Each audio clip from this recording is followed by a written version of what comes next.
Could be a little bit of both. But try anything once. There is a thing of, you know, that you're not going to go any further with Lovebuzz. I'm saying 99.9% because no, I've never sat down and said, "Hey, look, Lovebuzz, there is, no chance of this being anything more than." Is there a small chance? There's no zero chance. I will not be banging Lovebuzz ever. Not now, not 5 years from now, never. You just have zero interest in him. I enjoy him. I enjoy what we're trying to achieve here. Right. Now, do you realize that that's very rarely enough for a lonely guy? I understand. And I think that you're completely in the right. Don't get me wrong. But it's always interesting to me, the dynamics of this. But that doesn't, if there's that kind of glimmer of hope, that doesn't make it my fault. I never said or did anything to make anybody think that there would be. And I get that, and yet if you know that there is, right, you still have to see that situation for it is. So in other words, if I have somebody hanging around with me that I know this business deal isn't going to go any further, but they think it is, so I use that to my advantage, I'd still be somewhat responsible. I'm not saying that I wouldn't be responsible. As I said to you before, there are times that if I think I can take advantage of you, I will. And that's sometimes in a situation of relationships that I'm actually, involved with people. And it becomes sometimes a matter of respect. So if you think that there's a way for you to use your sexuality, right? Not sex, but the thing that you give off. If you can use that to move ahead, to make a sale, you'll absolutely do that. Yeah. And do you think that there's any downside to that at all as to the confusion of the other person? I know when it comes to, I know that there's a degree in which it's okay, and then there becomes a degree in which I have to take responsibility. Now, is this a degree that you can explain to us? Or is this, no, but is this spot that when you cross the line, does that exist or just in your mind? In other words, do you say, here's where it gets weird, or you just say, I have a feeling I know when I'll start to get weird and I'll pull back from there?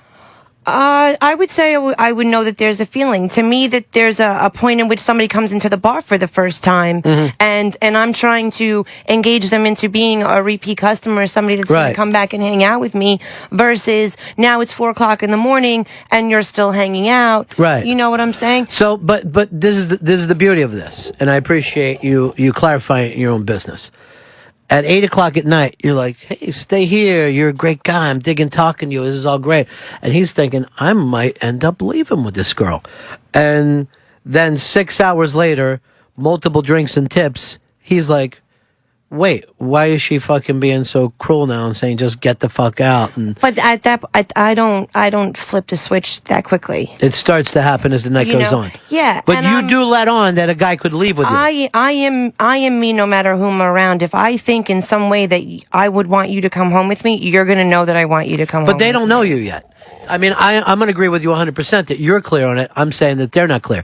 Now, Hicks, would you say she's being somewhat of a cock tease, as they used to say? That is the word, cock tease, yes. Yeah. Oh, without a doubt. Now, you know that there's some amount of that, but you're saying that's okay, that's all in fun.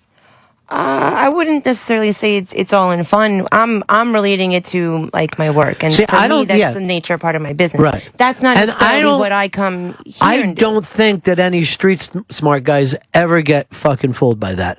But there's a lot of guys out there fucking that fall into the categories of dopes, dunces, and hopefuls. Yeah, I mean that hopefulness can really get weirded out on some guys after they've been around for a long time and being alone.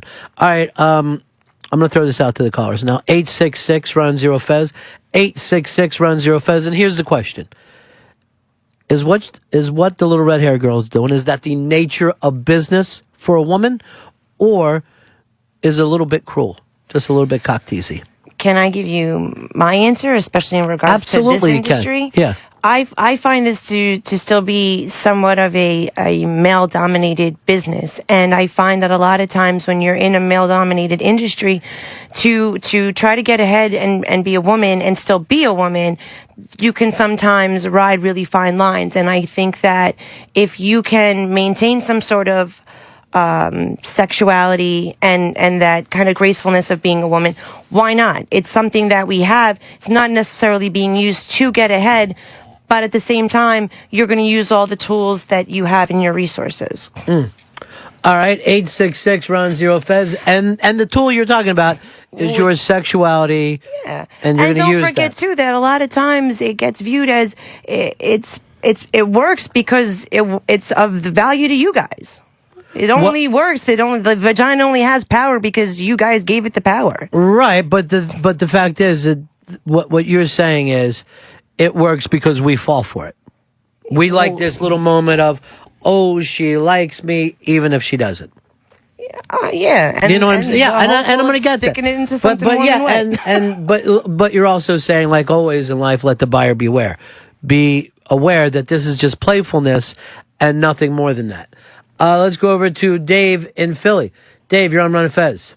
Hey, what's going on, guys? Yeah. Hey, I bartend, and a lot of our clientele are 65, 70 years old. Mm-hmm. I flirt with the old broads all the time, man. I mean, that's how you make a living. No, I get that completely, but there's a lot less chance of some 65, 70-year-old woman getting so confused and then it tried to dopedly overpower you. And but there is chances, and I used to know quite a few people that were titty dancers in Florida. And they used to have this thing, because a lot of lonely guys would go in there and they would do a gimmick of, I hope you come back this week. I really like you. And they would always play with him for like a month or two. And then he would come in one day and she would just be crying. And he's like, what's going on? And she'd always be, I'm going to lose my house. They're going to take my kid. I don't know what to do. And never asked for it. And the guy would go, let me pay your rent this month. Thinking in the back of his fucking stupid monkey mind that this was all leading somewhere. That somehow he was going to save her and that's be the hero. And I know that's not you, but that's only a tick or two over. You know what I mean? That's where that game starts to go. And I'm saying those are the same kind of dope that fall for it. And that's why I think sometimes we have so many of these guys out there who become quite misogynistic. They fucking hate women at a certain point of their life. Here's Jay. Jay in Iowa, you're on the Ron&Fez show.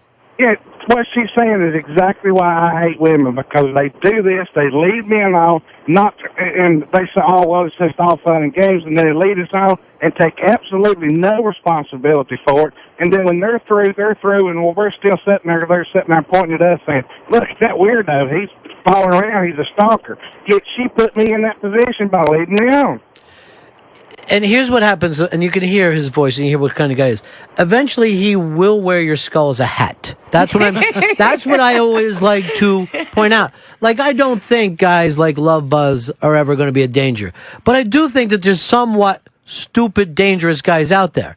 I also don't think, in regards to Lovebuzz, that he's in some way misled on our relationship. I think that him and I are cool, and we're cool. We're our buddies, and we do our thing around. And yet here. you did and it becomes highlighted by the other people that are around us that are constantly making it the running joke. And we do, both him and I, indulge in that joke. Right, but do you think he lied to O&A today where he was saying, I'd like it to go further? No, I don't. I don't think that he's looking there hoping or expecting that it is. I think him, along with a variety of other people, here or at another job, would like to bang me. Let's go over to be with me, fuck me. So you think, all right, men just want to have sex with you, so you will use that in kind of a judo way and kind of take the power as much as you can. It's not even a taking of the power. Yeah.